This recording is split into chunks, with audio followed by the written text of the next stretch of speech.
Salam sejahtera untuk kita semua. Salam, Om Swastiastu, Namo Buddhaya, salam kebajikan, dan salam presisi. Yang kami hormati Pak Aswin dari Densus 88, yang kami hormati rekan-rekan media. Hari ini kita akan menyampaikan preskon terkait dengan penegakan hukum terhadap pelaku tindak pidana terorisme di wilayah Satgaswil DKI Jakarta. Jadi wilayahnya Bekasi tapi Satgaswil DKI Jakarta termasuk meliputi Bekasi. Kami telah sampaikan kemarin bahwa satu orang telah diamankan dengan inisial DE, di mana pelaku ditangkap kemarin 14 Agustus 2023 di wilayah Bekasi. Telah kami sampaikan bahwa saudara DE ini merupakan salah satu pendukung jaringan teroris ISIS yang aktif melakukan propaganda di media sosial dengan memberikan motivasi untuk jihad melalui media sosial. Pelaku memposting di medsos berupa poster digital berisikan teks pembaruan bayat dalam bahasa Arab dan bahasa Indonesia kepada pemimpin ISIS. Kemudian juga pelaku memiliki senjata yang di depan rekan-rekan ini, senjata api baik senjata pabrik maupun senjata rakitan. Ada 16 pucuk senjata, 11 laras pendek dan 5 laras panjangnya. Jadi saya ulangi, ada senjata yang rakitan dan ada yang senjata yang pabrik ya. Kemudian selain 16 pucuk senjata, juga ada magazen, ya, beberapa magazen dan amunisinya, ya, amunisinya. Kemudian juga di situ ada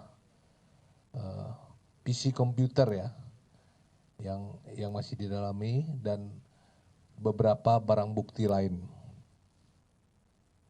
Nah ini saat ini tersangka DE telah diamankan oleh Densus 88, kemudian Densus 88 Anti Teror Polri masih mendalami, masih mengembangkan kasus ini ya.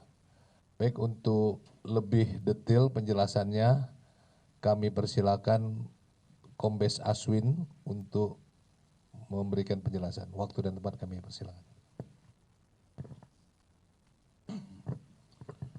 Assalamualaikum warahmatullahi wabarakatuh. Terima kasih, Jenderal. Mohon izin menambahkan sedikit. Pertama, yang perlu kami tegaskan bahwa DE adalah pendukung aktif dari Islamic State atau ISIS yang kita kenal dengan Daulah itu, Jenderal ya. Awalnya yang bersangkutan pada tahun 2010 itu pernah bergabung dengan Jaringan Mujahidin Indonesia Barat. Itu pimpinan WM sudah pernah ditangkap. Namun setelah memang jamaahnya bubar, Jenderal. Jamaahnya menyebar. Salah satunya adalah saudara DE ini yang kemudian ya dengan bahasa kita menjadi berselancar lah, berselancar bebas di memanfaatkan ruang sosial media. Pada 2014, DE pertama sekali menyatakan baiat kepada Amir ISIS. Nah, dari situ mulai dia melakukan aktivitas-aktivitas persiapan-persiapan, Jenderal. Jadi yang bersangkutan melakukan latihan, kemudian melakukan pengumpulan peralatan-peralatan yang dibutuhkan. Nah, yang bersangkutan itu memang sangat aktif di sosial media sampai beberapa akun sebelumnya itu sudah di-report dan ditutup oleh Facebook maupun YouTube karena diduga mempropaganda aksi terorisme. Namun yang bersangkutan seperti biasa yang lainnya berganti akun lagi, kemudian dia memposting lagi dan lebih private belakangan ini. Sekitar 3 minggu ke belakang, ini puncaknya bahwa yang bersangkutan terlihat girohnya semakin tinggi dengan menyebarkan ajakan atau himbauan untuk amaliyah atau untuk melakukan aksi terorisme. Sehingga pesan-pesan itu disebarkan secara private menggunakan timer message, sehingga ketika sampai di si penerima itu dibuka dan langsung hilang dari server atau dari jaringan. Nah, ini sedang kita dalami postingan-postingannya atau private message itu dikirim ke siapa saja itu, Jenderal. Nah, kita kemudian mengamankan yang bersangkutan setelah memprofiling. Yang bersangkutan memiliki juga akun di marketplace ya, di salah satu akun penjualan online yang dikamuflasekan oleh yang bersangkutan penjualan diecast gitu ya, mainan militer yang berkaitan dengan perlengkapan. Ada gear, ada baju taktikal, perlengkapan taktikal, kemudian ada lain termasuk senjata ini. Nah, dalam pemeriksaan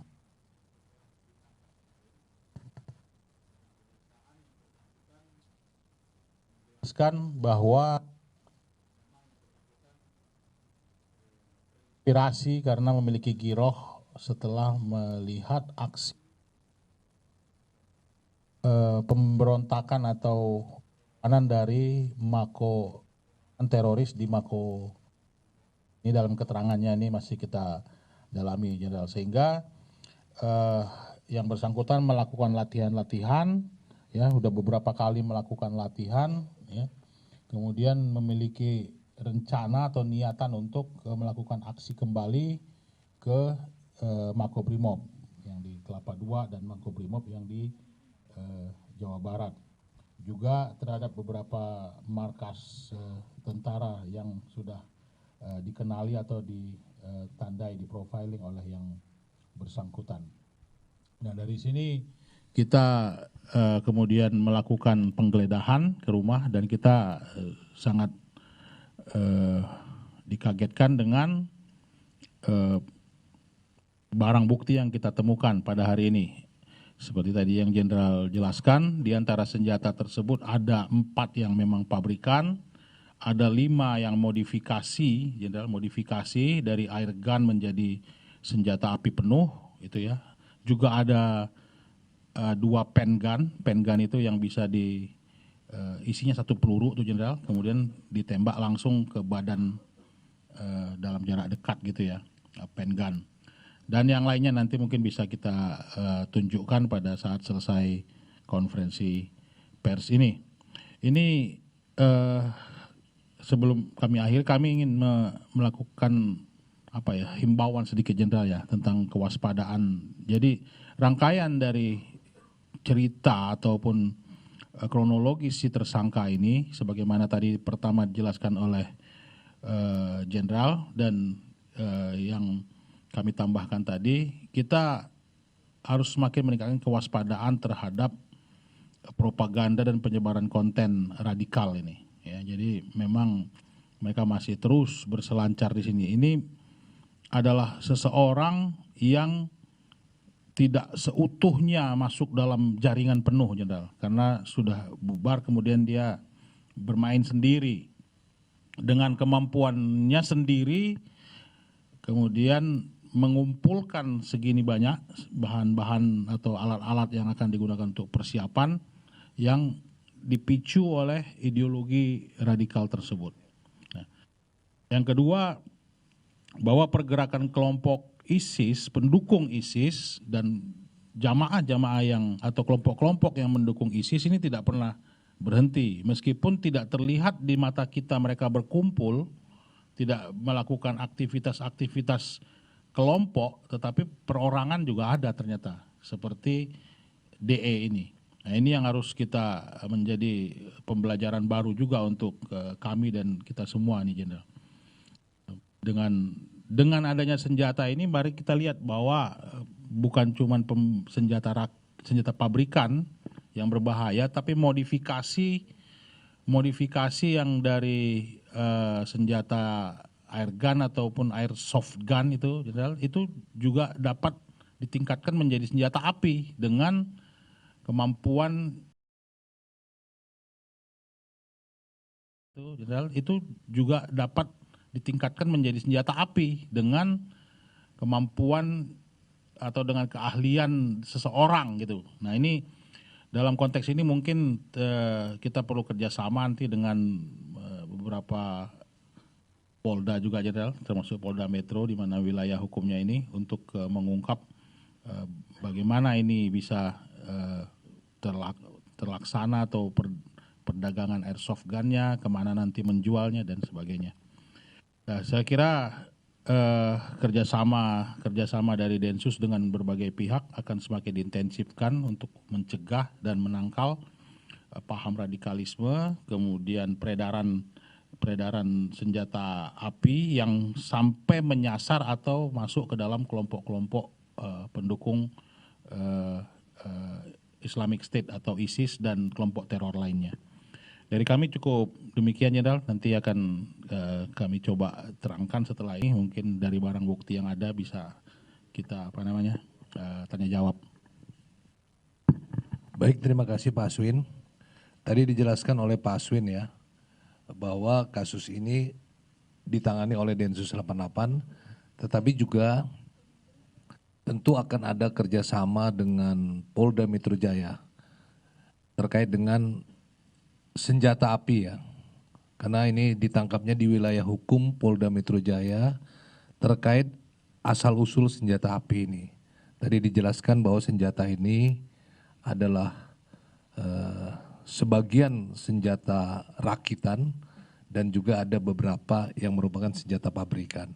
Nah, tentu ketika kita bicara senjata pabrikan ini akan dilihat apakah senjata ini terdaftar legal atau ilegal.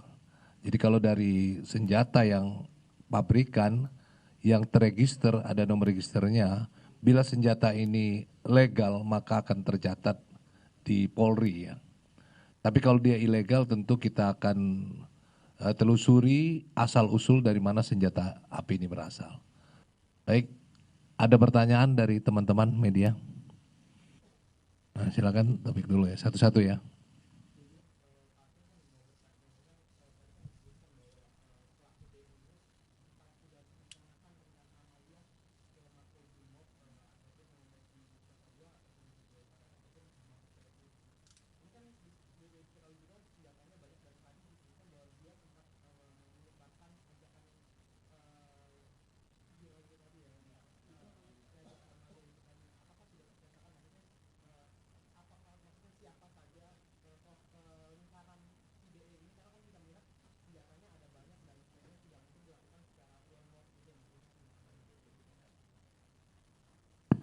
Iya, terima kasih Mas.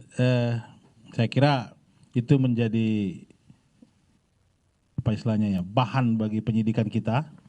Kita masih mendalami keterkaitan yang bersangkutan, sebagaimana biasa dengan kelompok-kelompok teror ini, kita akan runut balik ke belakang ya, ke masa-masa awal rekrutmen yang bersangkutan sampai dengan pengembangan dia menjadi seperti ini.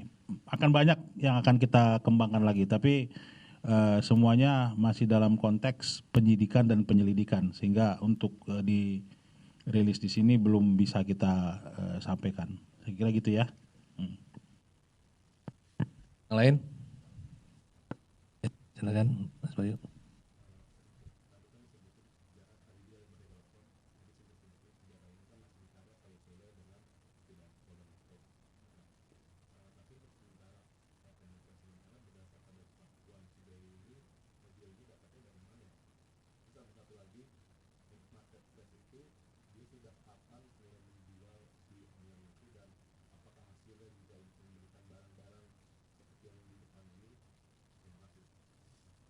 Silakan.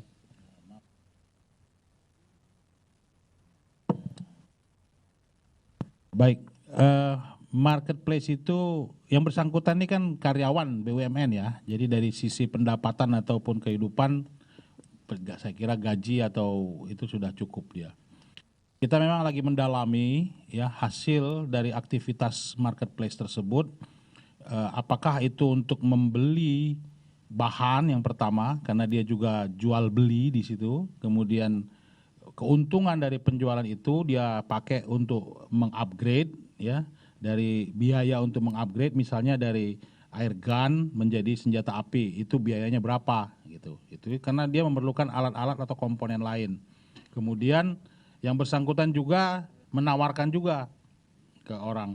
Nah, hasil marketplace ini masih didalamin oleh penyidik, termasuk transaksi-transaksinya semuanya, besaran uangnya, akun-akun yang melakukan interaksi dengan akun yang bersangkutan. Nah, ini masih dalam proses penyelidikan dan penyidikan oleh petugas Densus 88.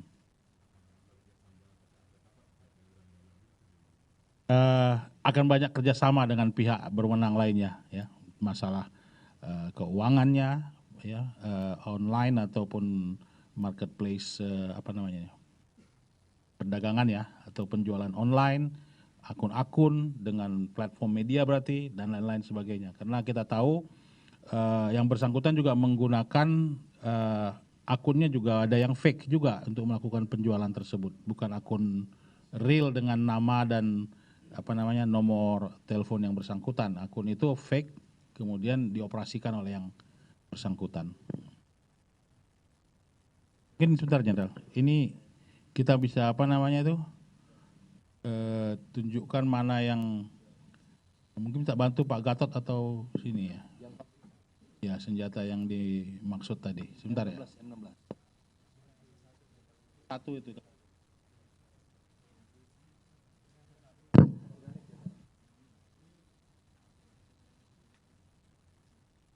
Kosong dong.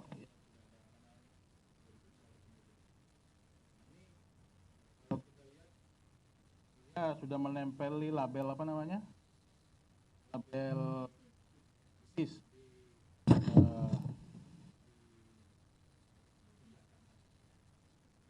Data pabrikan ini.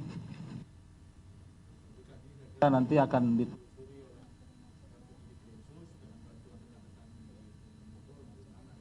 asal nih.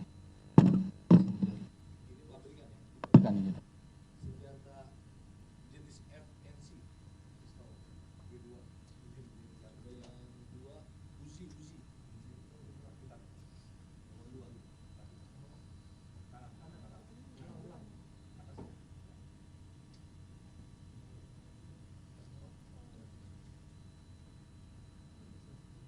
Dan ini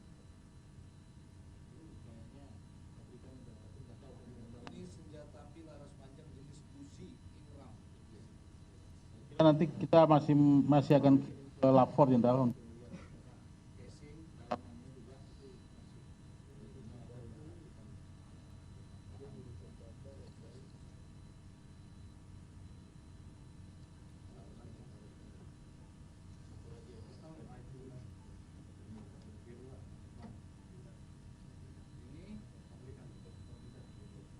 Dua kaliber 9 mili combat.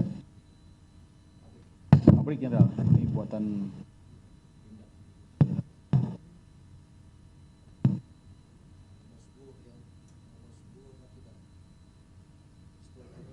kan.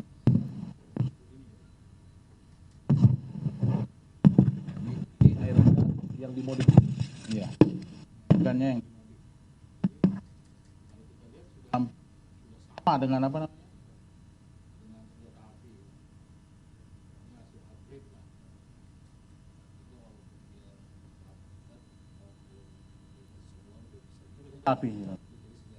Senjata api.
Saya kira masalah regulasi senjata kita nggak menjawab di sini atau apa namanya bagian-bagian yang bertanggung jawab masalah.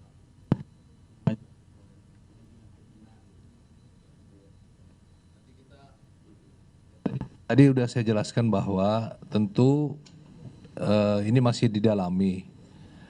Ketika senjata itu pabrikan, senjata pabrikan itu ada registernya ya. Maka nanti akan dilakukan pemeriksaan dari nomor register itu apakah dia terdaftar di Polri ya. Kalau dia terdaftar tentu pemegang senpi itu siapa bisa tahu. Tapi kalau dia tidak terdaftar berarti senjata itu ilegal. Senjata pabrikan tapi ilegal. Paham ya bedanya? Jadi senjata api kalau dia legal ya itu pasti terregister. Ada yang lagi pertanyaan? Bapak izin mau tanya soal marketplace tadi Pak, apakah benar marketplace yang dipakai tersangka itu cuma sekedar buat jualan atau jadi kedok kamuflase jualan senjata juga? Kemudian soal modifikasi senjata yang sebanyak ini, apakah si tersangka udah dia belajar modifikasi dari mana seperti itu? Yang pertama, masalah marketplace itu adalah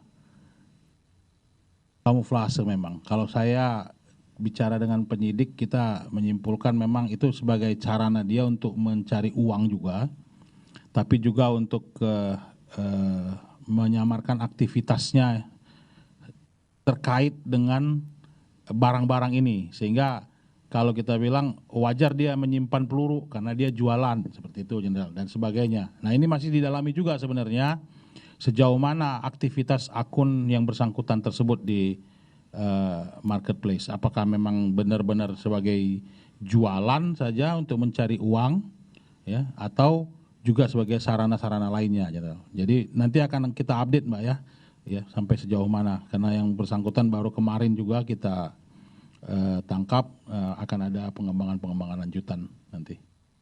Terus yang kedua tadi masalah Belajar modifikasi. Sebagaimana tadi saya sampaikan, yang bersangkutan itu mula-mula itu ya bergabung dengan Mujahidin Indonesia Barat di Bandung tahun 2010. Ini menjadi titik awal kita nanti akan melihat bagaimana proses yang bersangkutan berkembang sampai dengan sekarang ya. Jadi masih butuh waktu kita untuk mendalami dan akan mengupdate lagi lah apa-apa yang dialami atau apa-apa yang dilatih oleh yang bersangkutan sejak periode itu sampai dengan sekarang. Kalau kita hitung berarti 13 tahun ya dari sejak awal dia bergabung dengan MIB ya. MIB itu di barat, MIT itu di timur. Nah, mereka ini kemudian semua adalah pendukung Ansor Daulah. Ya. Ya. Mbak Leli udah. Ya udah 2 ya. 1, 2.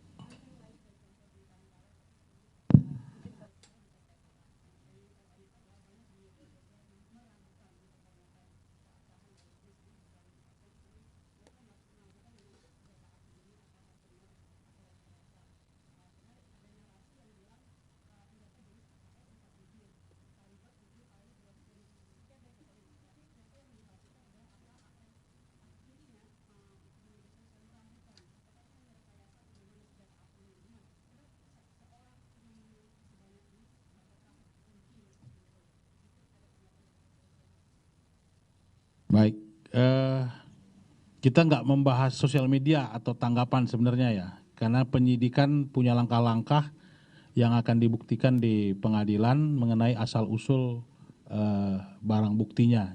Jadi barang bukti ini semua disita, ada berita acara penyitaannya dan penggeledahannya, ada saksi-saksi di sana, ada prosedur yang menentukan bahwa barang bukti tersebut adalah milik atau dikuasai oleh si tersangka yang dikenakan pasal pelanggaran pidana tersebut ya.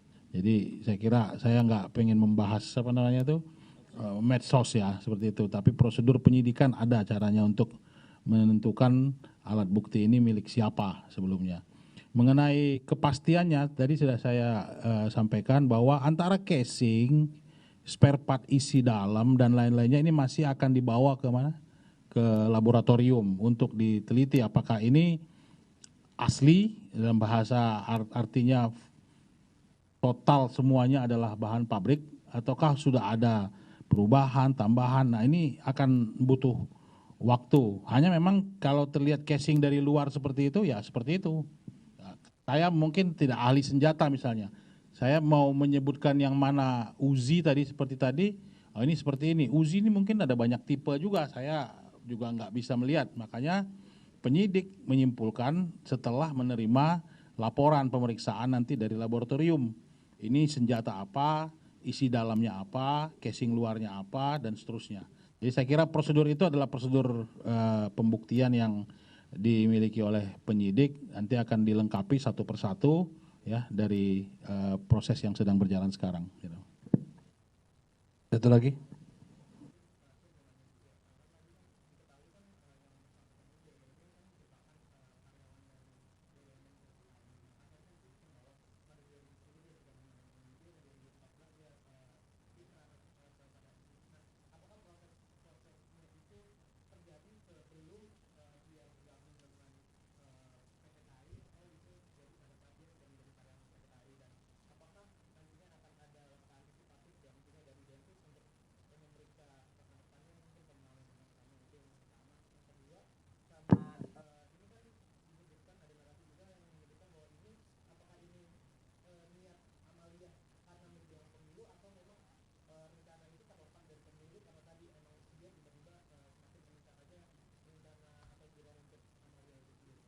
Ya jadi yang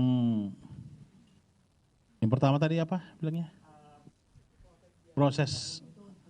Ya jadi dari catatan tentang status karyawannya, dia itu bergabung 2016 sebagai karyawan PT KAI. Jadi setelah dia awal tadi pertama dia bergabung dengan MIB di Bandung, itu ya menjadi jamaah si WB, saya bilang itu WM yang sudah ditangkap itu. Kemudian 2014 dia menyatakan baiat tunduk kepada Amir ISIS. Kemudian 2016 baru dia terdaftar sebagai karyawan PT KAI. Ya. Tapi mungkin nanti penyidik punya dokumen-dokumen yang akan membuktikan itu semua. Yang kedua, pemeriksaan ini berbeda dengan strategi Kamtibmasnya. Ya, saya kira akan ada pencegahan, kegiatan pencegahan dan lain-lainnya yang akan melibatkan banyak sekali stakeholder. Kita juga selama ini sebenarnya melakukan ya dengan berbagai pihak, dengan BUMN juga melakukan kerjasama untuk menangkal penyebaran paham radikal ini di BUMN. Itu mungkin beberapa berita sebelumnya juga disampaikan mungkin ya, ada tentang karyawan-karyawan yang lain yang pernah terlibat, kemudian kita melakukan kegiatan-kegiatan pencegahan ke BUMN tersebut. Saya kira secara umum seperti itu ya jawabannya ya. Nanti kita akan lakukan pendalaman lagi. Siapapun, ini tidak menyangkut masalah temannya sebagai sesama karyawan gitu ya. Siapapun yang terkait dengan jaringan kelompok yang telah dinyatakan sebagai kelompok terlarang atau kelompok teroris, ini akan berhadapan dengan kita secara penegakan hukum. Gitu. Ya, jadi kita akan lakukan terus pengembangan jaringan kelompok dan aktivitasnya nanti.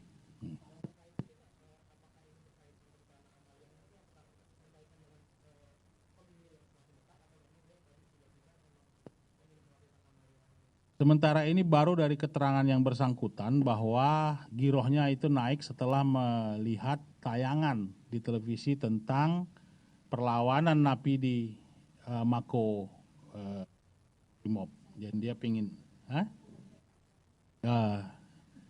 seperti itulah. Nanti kita saya tidak bilang. Dia hanya melihat tayangan di TV tentang perlawanan teroris di Makobrimob gitu.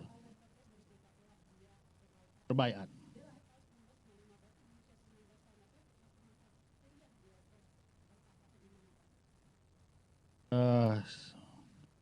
Kira kalau detail seperti itu nantilah setelah penyidikan berjalan semua ya, berjalan semua. Saat ini kita yang dirilis pertama ini yang kita sepakati adalah tentang penangkapan yang bersangkutan, penggeledahan dan barang bukti yang ada. Sedangkan pendalaman tentang jaringan dan lain-lain nanti akan kita update lagi.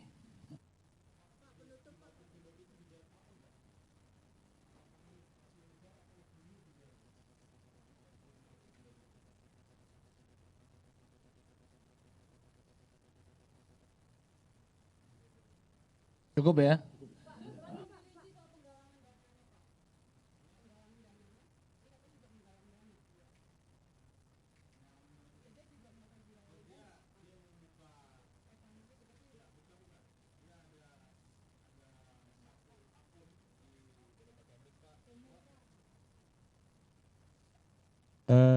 Yang bersangkutan memiliki satu akun di situ yang di Telegram ya. Di akun itu gunanya untuk menggalang dana gitu. Ya, ya ini juga besarannya berapa dan kemana ini masih didalami oleh penyidik ini. Bukan yang ini gitu, yang akun Telegram, sorry.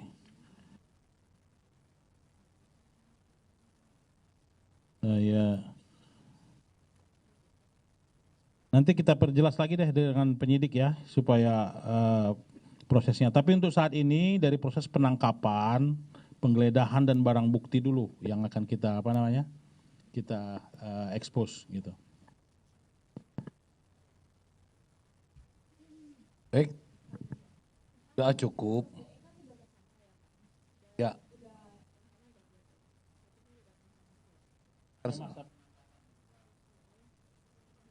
Jadi masa penangkapan tersangka teroris itu 7 hari. Ya. Jadi yang disampaikan tadi dilakukan penangkapan dan sudah tersangka. Ya.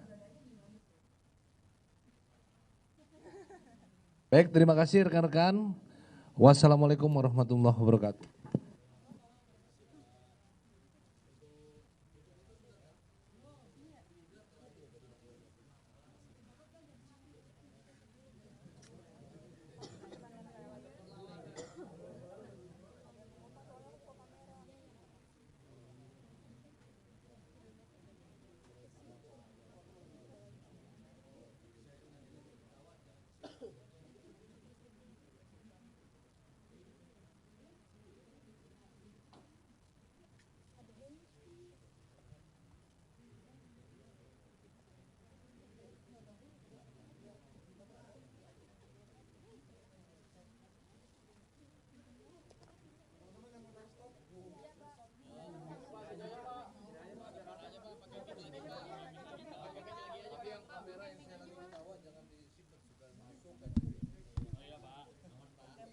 Cek 1 2 3. Yuk rekan-rekan silakan. Depan silakan duduk teman-teman.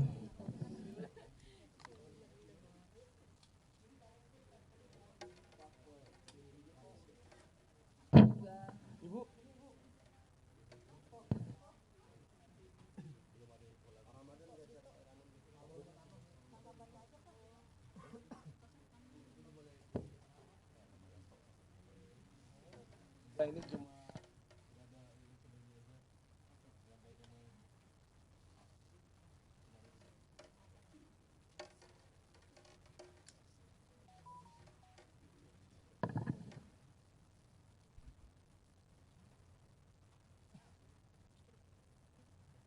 baik rekan-rekan, kami akan menyampaikan terkait dengan penyidikan yang dilakukan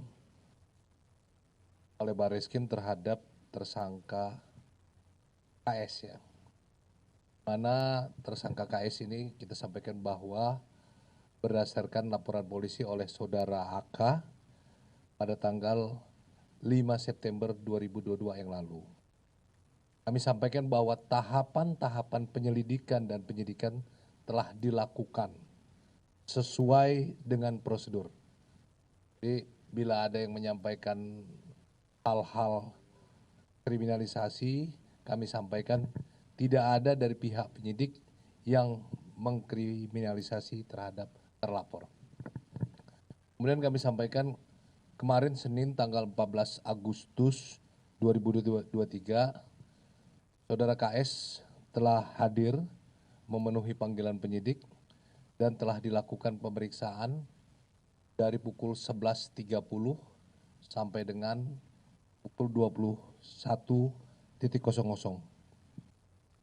Saudara KS telah dilakukan pemeriksaan dan yang bersangkutan tidak dilakukan penahanan dengan pertimbangan Saudara KS hadir memenuhi penyidik dan Saudara KS kooperatif. Dan perlu kami tambahkan bahwa bila ada keterangan lebih lanjut, maka akan dilakukan pemeriksaan lanjutan. Itu saja update terkait dengan pemeriksaan Saudara KS. Ada pertanyaan? Ada.